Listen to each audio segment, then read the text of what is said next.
तो Carnot theorem. तो कोई भी इंजन जब सेम टेम्परेचर लिमिट के पे काम कर रहा होगा, तो अगर कोई मल्टीपल इंजन है, जैसे यहाँ पे देखें तो यहाँ पे मेरे पास 2 इंजन हैं और सेम टेम्परेचर लिमिट पे काम कर रहा है T1 T2 पे, तो जो रिवर्सिबल इंजन होगा उसका इफिशियंसी हमेशा इरिवर्सिबल से ज़्यादा होगा। मतलब मल्टीपल इंजन हो सकता है कि एक दो टेम्परेचर लिमिट है T1 T2 और इससे हम मल्टीपल इंजन कनेक्ट कर दें, और जो होगा जो इरिवर्सिबल इंजन होगा उससे ज़्यादा रिवर्सिबल का हमेशा एफिशिएंसी होगा। यहाँ पे हम आई से नोट किए रिवर्सिबल इंजन, और यहाँ पे आई से मतलब इरिवर्सिबल इंजन हम शो किए हैं। तो आर ई मतलब रिवर्सिबल इंजन जो है इसका एफिशिएंसी हमेशा आई ई से ज़्यादा होगा। तो यही इसी में कहते हैं, इसी को हम लोग कार्नोट थ्योरम कहते हैं। ठीक है, तो जो कि कोई भी एक इंजन जो कि वर्किंग कर रहा हो सेम टेम्परेचर लिमिट पे, तो इफिशियंसी हमेशा रिवर्सिबल इंजन का होगा, जो ज़्यादा होगा इरिवर्सिबल इंजन से। ठीक है,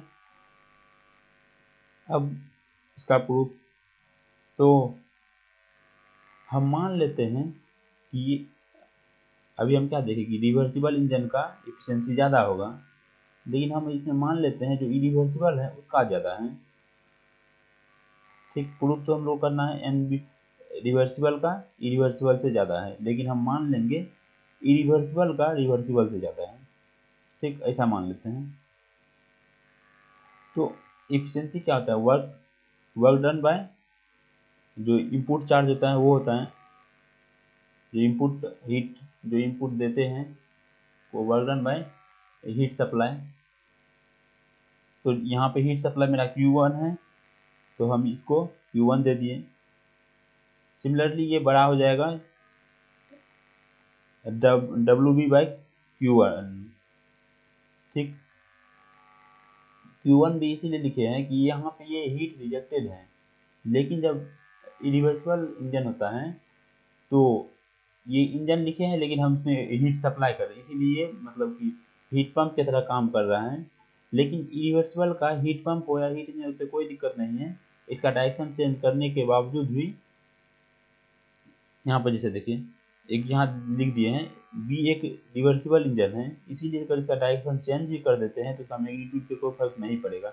इसीलिए इसका डायरेक्शन हम चेंज कर दिए, ऊपर शो किए हैं, लेकिन एक्चुअली में ये नीचे नीचे भी अगर शो करते कोई दिक्कत, इसीलिए हम लोग यहाँ Q1 को ही हीट सप्लाई माने, जबकि यहाँ है हीट रिजेक्टेड है।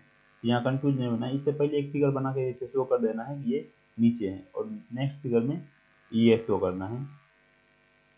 यहाँ देख सकते हैं इफिशियंसी जो होता है, efficiency work done by heat supply दोनों केस में। तो हम मान के चले हैं एन ए बड़ा है, मतलब इफिशियंसी ऑफ ए बड़ा है, तो इफिशियंसी ऑफ ए हम दिखा दें, तो इफिशियंसी बड़ा है तो वर्क डन भी ए का ज़्यादा होगा। ठीक,